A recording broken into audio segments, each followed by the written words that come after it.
Join me to chant the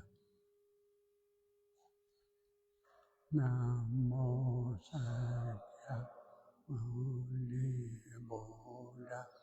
Namo Sakyamuni Buddha. Namo Sakyamuni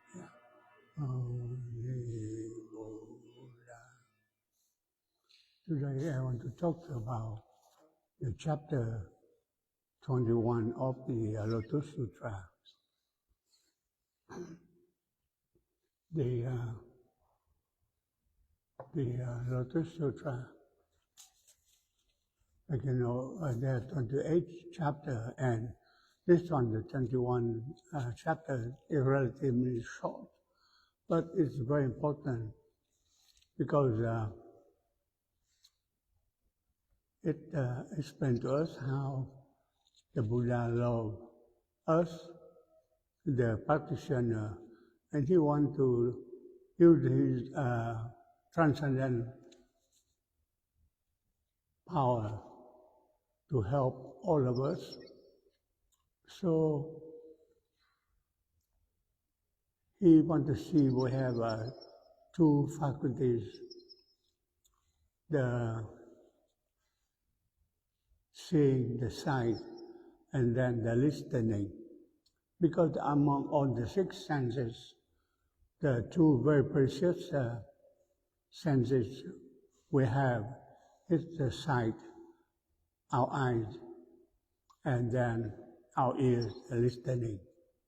So use this power to show it, how we can help us to see the truth, to see the light.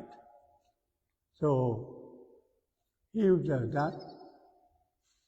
The first thing from his forehead, he emits the light to show to us, and we can see it.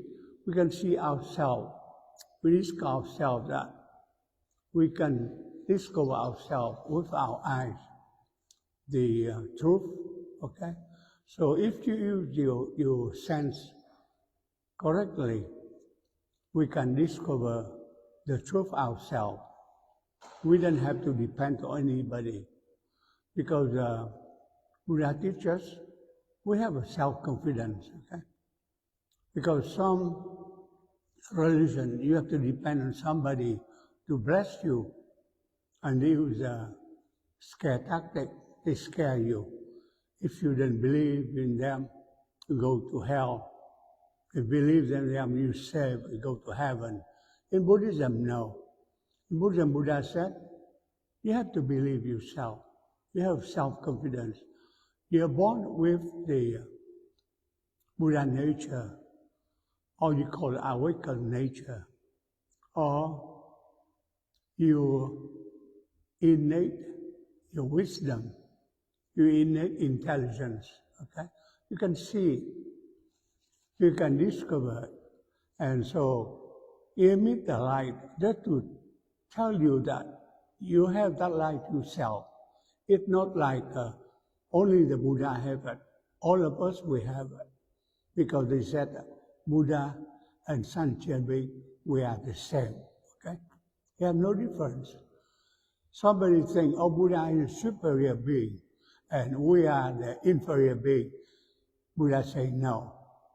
You are exactly the same like a Buddha, okay?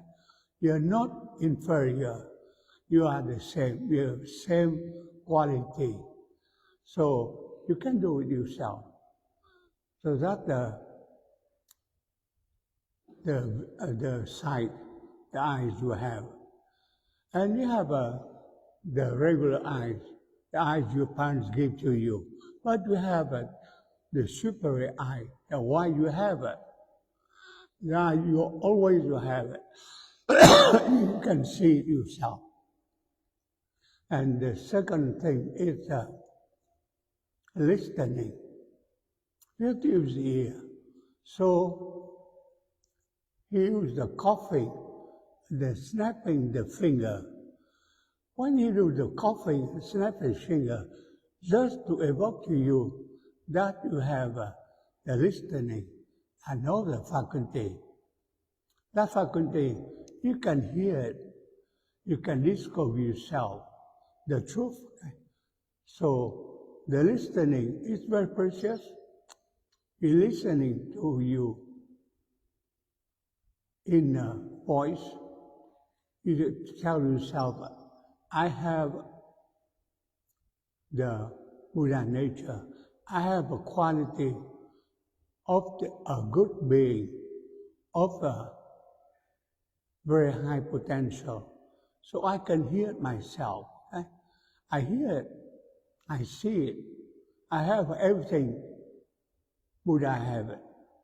I have no different. The reason is different because he older than me and he practiced before me. He make all the effort before me. So he realized that now it's my turn. If I do the same, I practice the same, eventually I will reach that level, okay? So in Buddhism, we learn how to have self-confidence. You have to trust yourself. If you have self-confidence, and you can do it. So that's a very good thing Buddha teaches us, okay? So that's a wonderful religion, okay? Teach us how to depend on yourself. You don't depend on anybody, okay? We practice Buddhism together because we want to help you together, okay?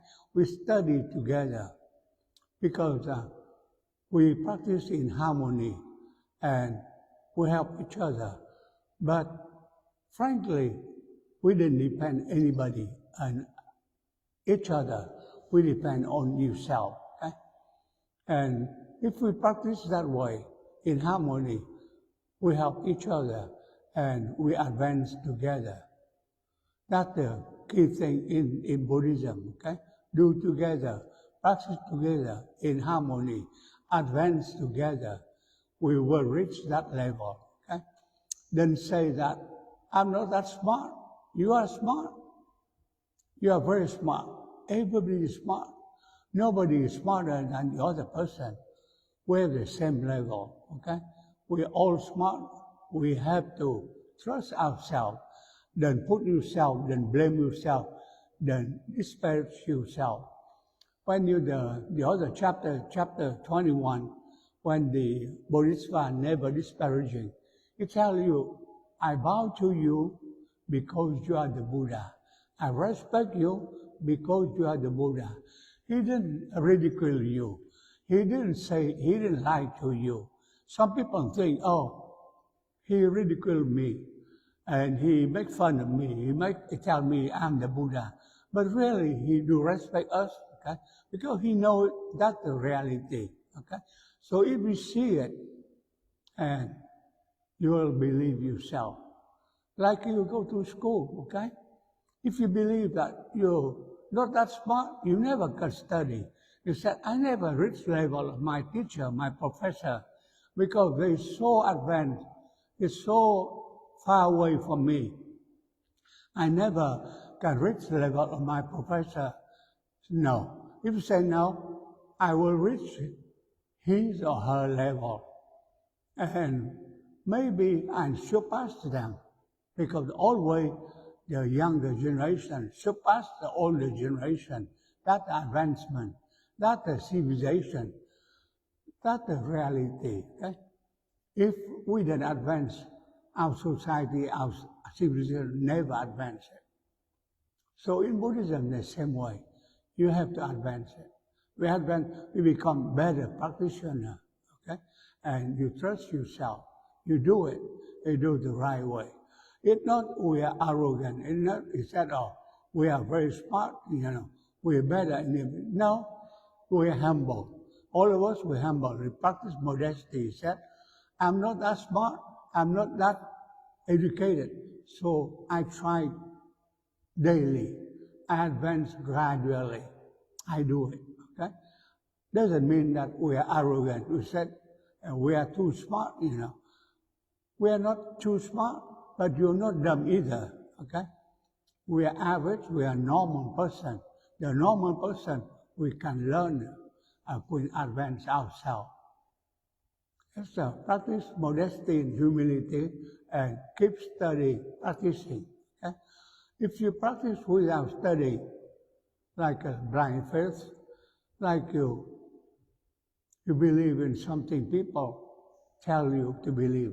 Buddha say this one, don't believe, even I'm the Buddha, I tell you, don't believe it, because I'm the Buddha. I'm superior to you, you have to believe to me. Okay? You have to find out yourself. Okay? Don't believe because he's the teacher, he's older than you, and he tell you that's the reality. No. You discover yourself. You believe yourself. Okay? So that's the way you study Buddhism.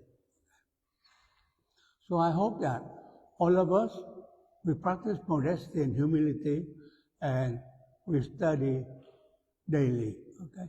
Study, keep studying. Okay? Because Buddhism is very profound. Okay? They have about 6,000 books, you know. There's no way we can finish on our lifetime. We kept studying, okay? And eventually, we get more and more books, we get open more books, we can understand more, okay? But just be patient, okay? And we study together. Something, if I don't understand, I ask some of my friends, some of my teacher, they explain to me. If they cannot explain it, I dig it more. I go online and I try more, okay? I don't blame them because nobody is perfect, nobody knows everything. So we have to help each other. Then depend on somebody said, oh, he knows everything. Nobody knows everything. Okay?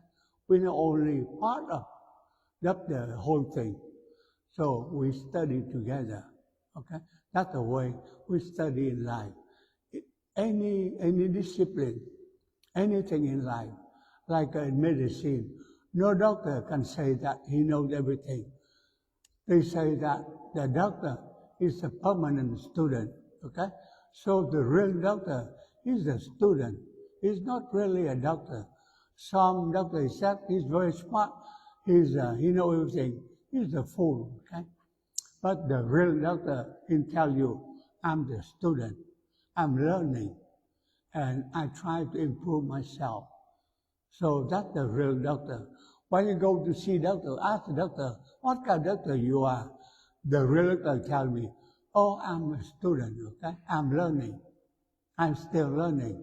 I'm still learning from my friends, my older friends, my teacher.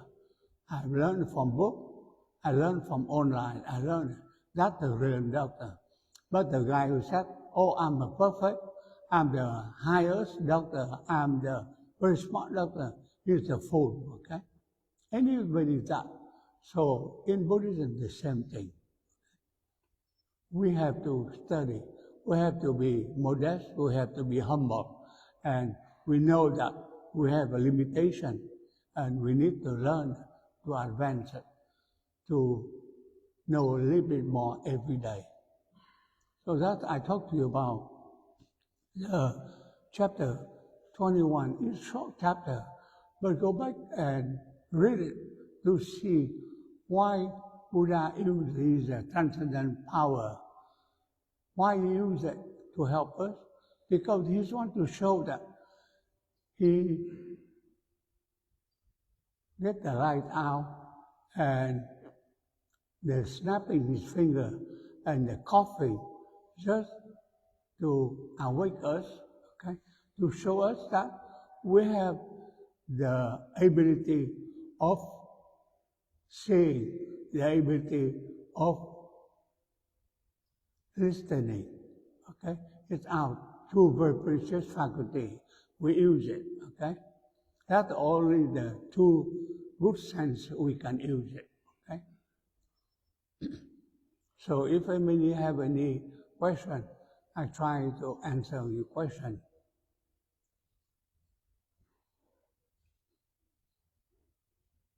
Yes. we don't worship the Buddha, what is the point of the statues in the temple? The statue?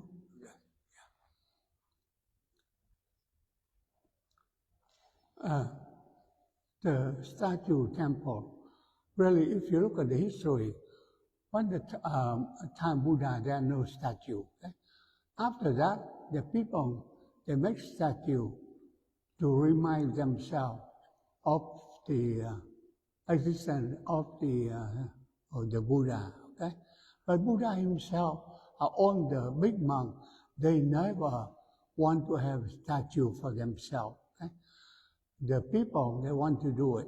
Like you see, a lot of famous people, they don't want us to venerate them, to do something to prove their existence or their being.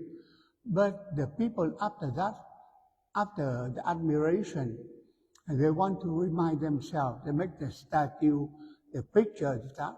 So the statue is really the symbol, okay? Outside, after the Buddha, so we can visualize it, the existence of the Buddha.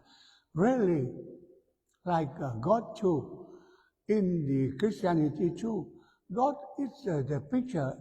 You don't have a picture of God in Christianity.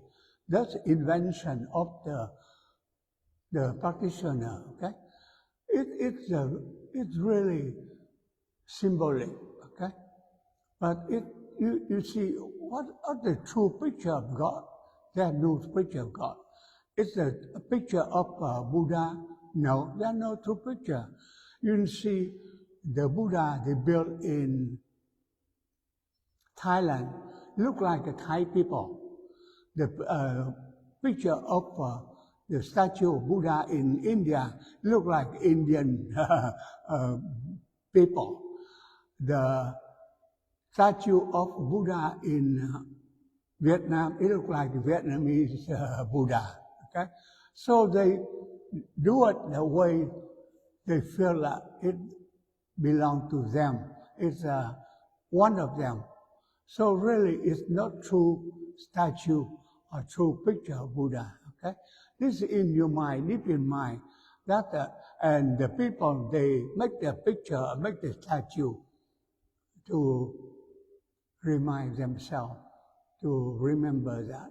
Okay, there's no real picture.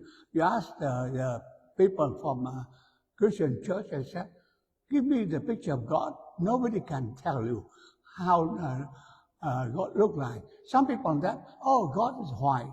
The other one, no, God is black. Oh, the other one, no, God is color. So everybody thinks God is different. They're different God because it depends on who think about God. The white people, they think God is white. Okay? The black people said, no, God is black. Okay? And so that's the human imagination. Okay. Any other question? If you have any question, we'll chant it, okay?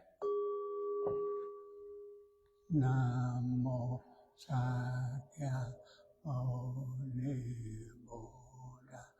Namo Sakyamuni Buddha. Namo Sakyamuni Buddha.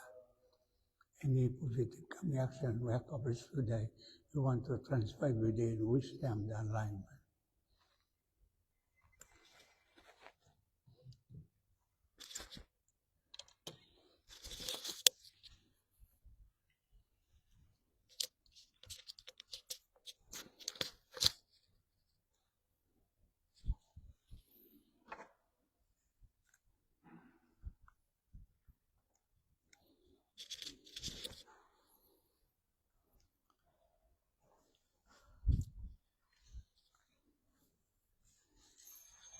Let's go to page 216.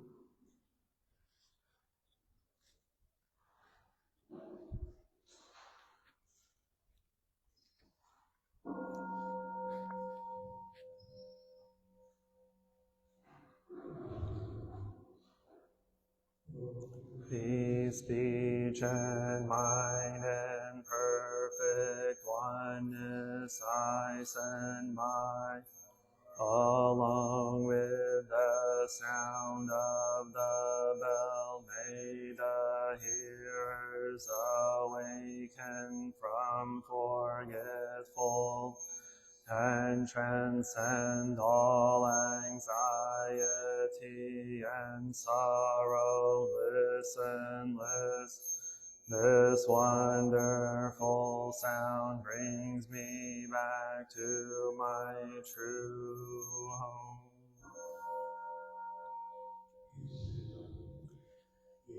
Gratitude we offer this incense to all Buddhas and Bodhisattvas throughout space, and may it be fragrant as earth herself, reflecting our careful efforts, our wholehearted, mindful, and the fruit of understanding slowly ripening. May we and all be companions of Buddhas and Bodhisattvas. May we awaken from forgetful and realize our true home.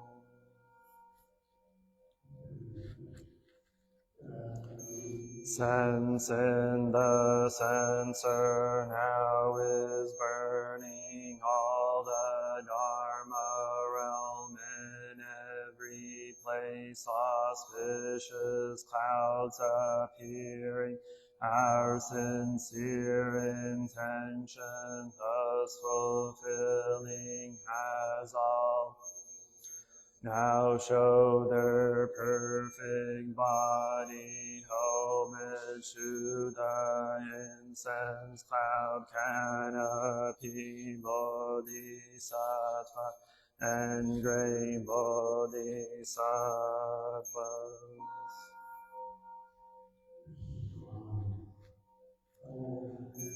To the eternally abiding Buddhas, the supreme Dharma and sagely Sangha throughout the Dharma and the realm of empty space and three periods of time.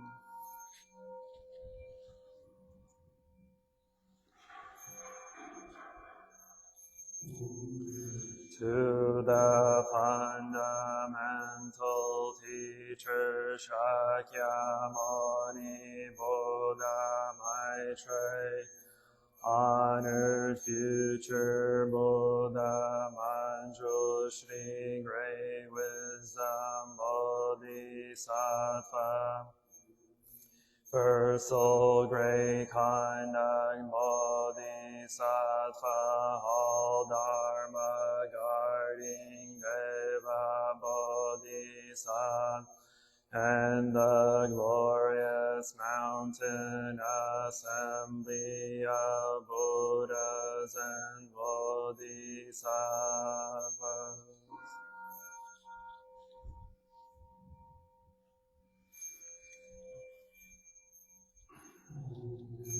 To Amitabha Buddha in the land of ultimate Avalokiteshvara, great compassion Bodhisattva, great strength Bodhisattva, first sword, great vow Bodhisattva,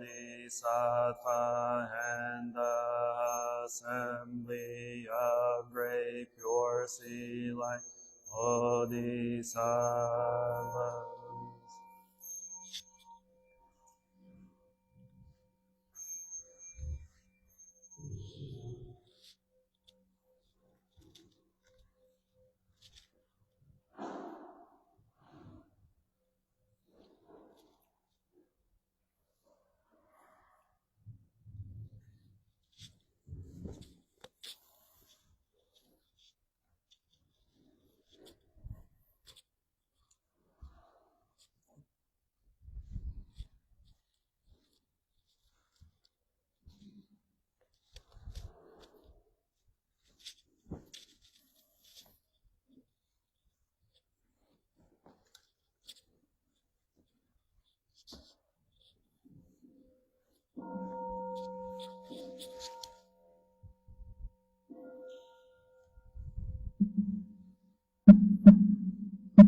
Bodhisattvas, Namo great passionate Buddhas and Bodhisattvas, Namo great compassionate Buddhas and Bodhisattvas.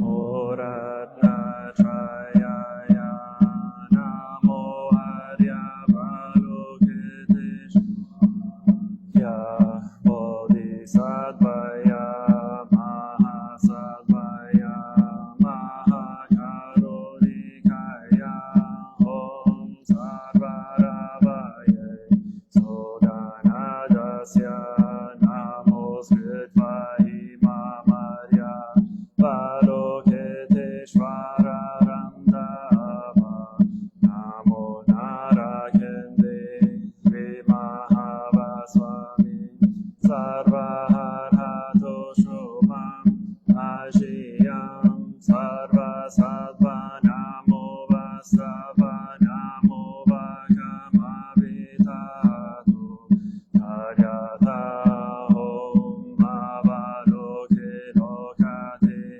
Karate Here Mahabodhisattva Sarva Sarva Mala Mala Mahe Mahe Goro Goro Karmam Doro Doro Vishati Mahavishati Dara Dara Divineshwaraya Chara Chara Mama Vimala Bhaktilahi Shina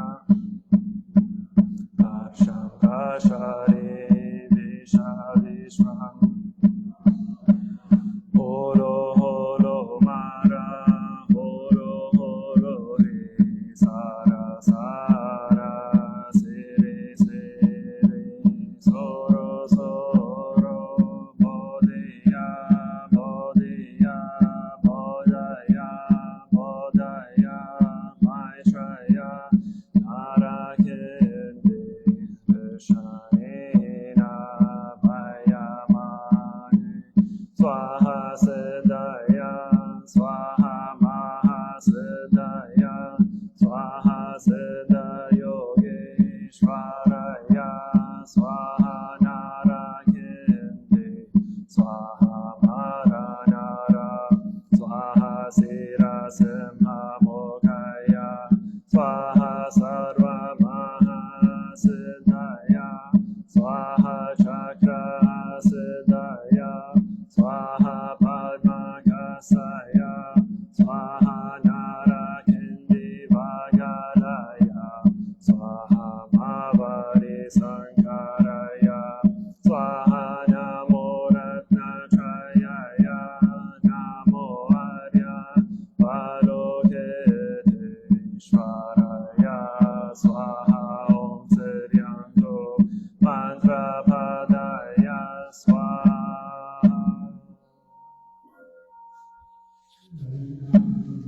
Body is bringing morning light in concentration. My heart is at peace. A half smile is on my lips. This is a new day, and I vow to go through it in mindful.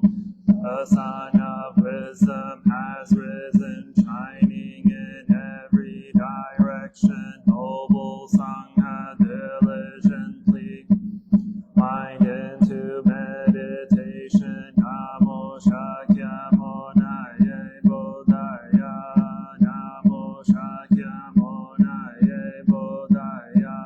Namo Shakyamonaye Bodhaya.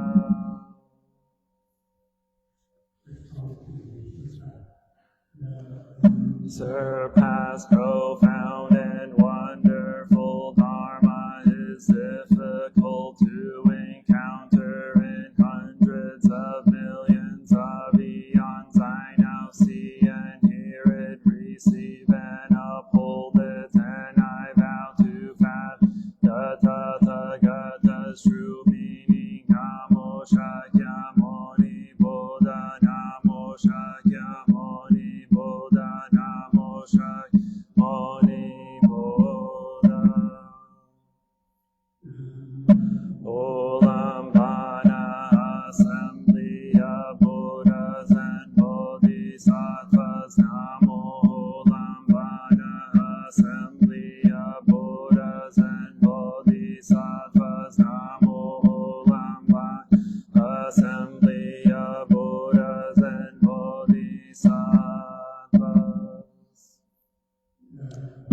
Buddha speaks the Ulambana Sutra. Thus I have heard at one time the Buddha dwelt Ashravasi in the garden of the benefact of orphans, and the solitary Mahamodgarayana had just obtained the sixth penetration and wished to cross over his father and mother to repay their kindness for raising.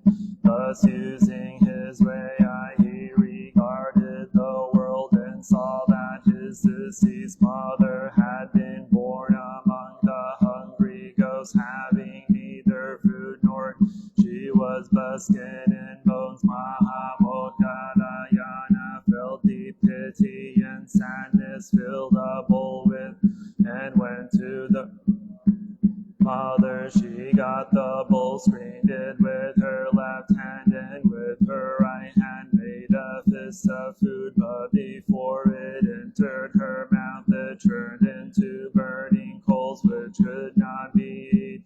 Mahamodgarayana called out and wept sorrowfully, and hastened to return to the Buddha to set forth all of this. The Buddha said, "Your mother's offenses are deep and firmly rooted. You alone do not have enough power.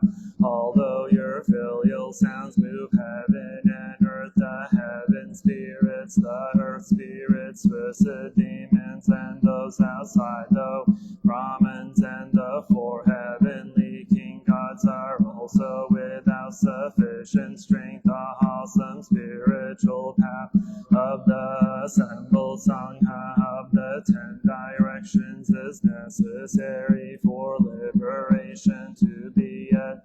I shall now speak a dharma of rescue, which causes all those in difficulty to leave worry and suffer, and to eradicate obstacles from offenses. The Buddha told Modgarayana, the 15th day of the 7th month is a Pravadana day for the assembled Sangha of the 10 directions, for the sake of fathers and mothers of 7 generations past, as well as for fathers and mothers of the present who are in distress. You should prepare an offering of clean basins full of hundreds of flavors, and the 5 fruits and other offerings of incense, oil, lamps, candles, beds, and bedding, all the best of those to the greatly virtuous assembled Sangha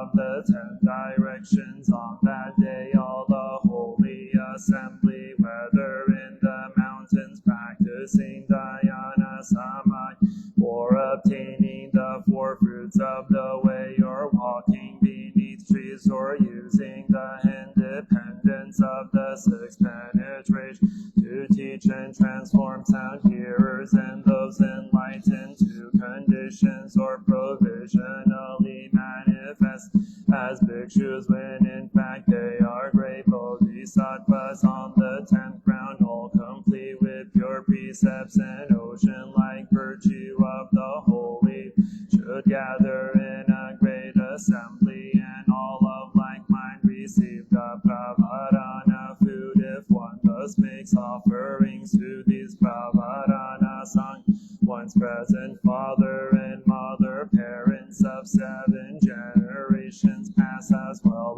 as the 6 kinds of close relatives, will escape from the 3 paths of suffering, and at the time attain release. Their clothing and food will, parents are still alive, they will have wealth and blessings for 100 years. Parents of 7 generations will be born in the heavens, transformationally born. They will independently enter the celestial flower light and experience limitless. At the time the Buddha commanded the assembled Sangha of the 10 directions directions to recite mantras and vows for the sake the donor's family, for parents of 7 generations after practicing dhyana concentration. The Sangha accepted the food when they first received the basin. They placed it before the Buddha in the soup. When the assembled Sangha had finished the mantras and vows, they received the food. At the time the Bhikshu Modgadayana and the assembly of great Bodhisattvas were all extremely delighted, and the sorrowful sound of Modgadayana's crying ceased. At the time Modgadayana's mouth obtained liberation from 1 kalpa of suffering. As a hungry ghost, Modgadayana addressed the Buddha and said thus: Parents have received the power of the merit and virtue of the triple jewel because of the awesome spiritual power of the assembled Sangha. If in the future the Buddha's disciples practice filially by offering ulambana basins, will they be able to cross over their present fathers and mothers as well as those of 7 generations past? The Buddha replied, good indeed. I'm happy you asked that question. I just wanted to speak about that, and now you have also asked about it. Good man, if bhikshus, bhikshunis, kings, crown princes, great ministers, great officials, cabinet members, the 100 ministers, and the tens of thousands of citizens wish to practice compassionate filial conduct for the sake of the parents who bore them, as well as for the sake of fathers and mothers of 7 lives past, on the 5th day of the 7th month, the day of the Buddha's delight, the day of the Sangha's pravardhana, they all should place hundreds of flavors of the ulambana basins and offer them to the pravardhana Sangha of the 10 directions. They should vow to cause the length of their present fathers and mothers' lives to reach 100 years without illnesses, without sufferings, afflictions, or worries, and also vow to cause 7 generations of fathers and mothers to leave the sufferings of the hungry ghosts, to be born among humans and gods, and sings and bliss without limit. The Buddha told all the good men and good women, those disciples of the Buddha who cultivate filial conduct should in thought after thought constantly recall their present fathers and mothers when making offerings as well. Fathers and mothers of 7 lives past, and for their sakes perform the offering of the ulambana basin to the Buddha and the Sangha, and thus repay the loving kindness of the parents who raised and nourished. At the time the Bhikshu Modgadayana and the fourfold assembly of disciples, hearing what the Buddha said, practiced it with delight. Namo Modgadayana Bodhisattva Mahasattva, Namo Modgadayana Bodhisattva Mahasattva, Namo Modgadayana Bodhisattva Mahasattva. Heart of the Prajna Paramita, the Buddha Avalokita, while moving in the deep course of Prajna Paramita, shed light on the 5 skandhas and found them equally empty. After this penetration, they overcame ill-being. Listen, Shariputra, form is emptiness. Emptiness is form. Form is not other than emptiness. This is not other than form. The same is true with feelings, perceptions, mental formations, and consciousness. Listen, Shariputra, all dharmas are marked with emptiness. They are neither produced nor neither defiled nor immaculate, neither increasing nor decreasing. Therefore, in emptiness there is neither form nor feelings, no perception, nor mental formations or consciousness, no eye or ear or nose or tongue or body or mind, no form, no sound, no smell, no taste, no touch, no object of, no realms of elements, no interdependent origins, and no extinction of them, no ill-being, no cause of ill-being, no end of ill-being, and no path, no wonders, no attainment, because there is no attainment. The Bodhisattvas ground in Prajnaparamita find no obstacles for their minds, having no obstacles they overcome fear, liberating themselves forever from illusion. Perfect nirvana, all Buddhas in the past, present, and future arrive at Anuttara Samyak Sambodhi. Therefore one should know that perfect understanding is the highest mantra, the unequaled mantra, the destroyer of ill-being, incorruptible truth. The mantra Prajnaparamita should therefore be proclaimed. Gate gate para samgate bodhi swaha. Gate gate para samgate bodhi swaha.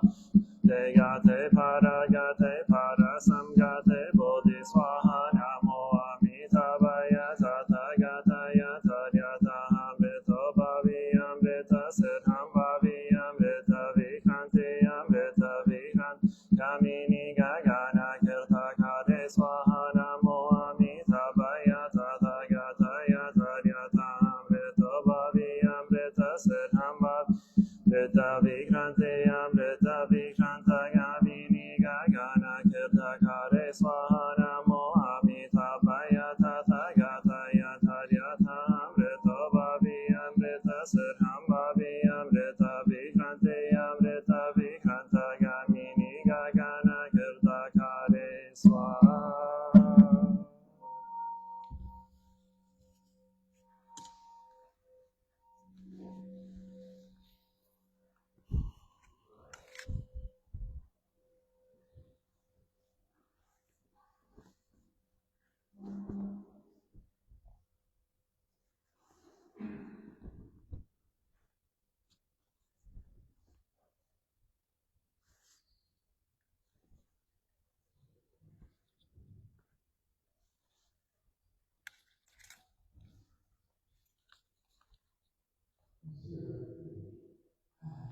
Take refuge, the Buddha, the one who shows me the way in this life. I take refuge in the Dharma, the way of understanding and of love. I take refuge in the Sangha, the community that lives in harmony and awareness.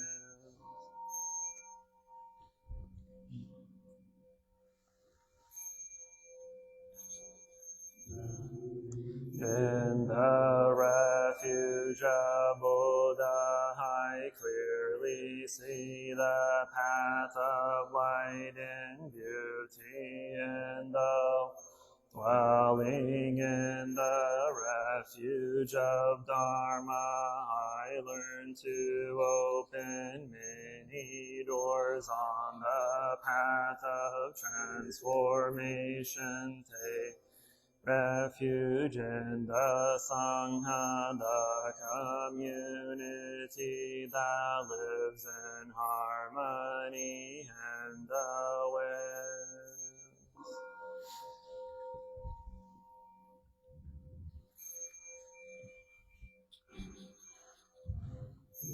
Refuge in the Buddha, in myself I aspire to.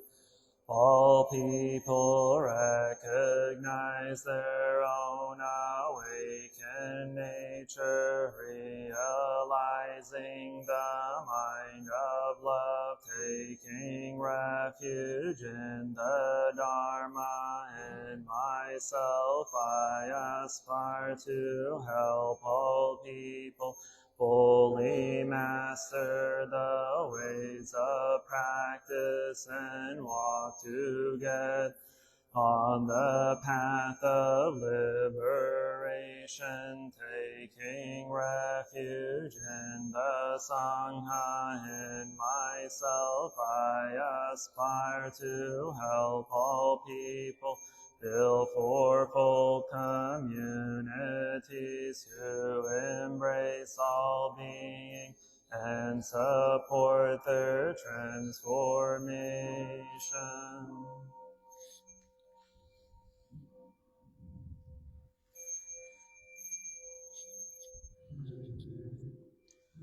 Citing the sutras, practicing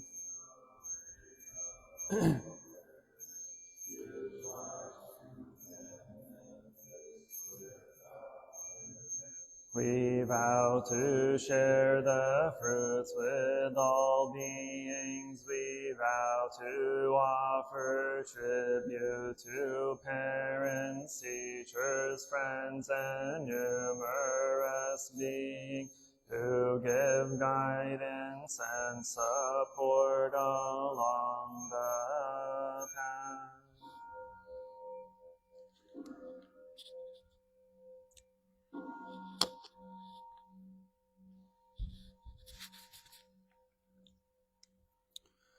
Namo Shakyamuni Buddha. Friendly reminder that we have the Ulambana ceremony next Sunday at 10 a.m. So there will be no regular service at 12:30 since we are celebrating Ulambana. So I invite everyone to please attend this auspicious holiday, second most important holiday of the year. That'll be next Sunday, 10 a.m. Thank you. Namo Shakyamuni.